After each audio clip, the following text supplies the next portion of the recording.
বেশ কিছুদিন আগের ভিডিও এটা। গ্যালারি স্ক্রল করতে করতে হঠাৎ চোখে পড়ল। সেবার মা, আমি, ভাই আর অনেক মিলে কলকাতা গেছিলাম। ওই যেবার কালীঘাট গেছিলাম সেইবারের কথা বলছি। এই ভিডিও ক্লিপগুলো দেখলাম রয়েই গেছে। সকালে পুজো দিয়ে বিকেলে বেরিয়ে পড়েছিলাম একটু শপিং এ। বাড়ির জন্য একটা নতুন এয়ার ফ্রায়ার কিনলাম। তারপরে গেছিলাম আমাদের পছন্দের জায়গা পাটুলিতে।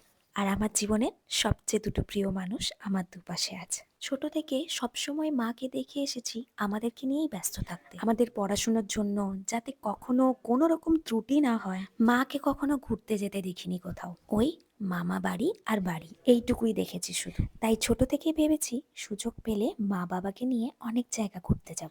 গুটি কয়েক জায়গা গেলেও অনেক জায়গা এখনো ঘোরা বাকি। আজকে পাটুলিতে গিয়ে বেশ অনেকটা সময় কাটিয়ে ফেরার পথে কিনেছিলাম আমার পছন্দের ক্রিপসি চিলি বেবিকর্ন। তবে বাড়ি আসা অবধি আর অপেক্ষা করতে হয়নি, আমরা গাড়িতেই খাওয়া শুরু করে দিয়েছিলাম। চলো, আজকে এটুকুই, টাটা।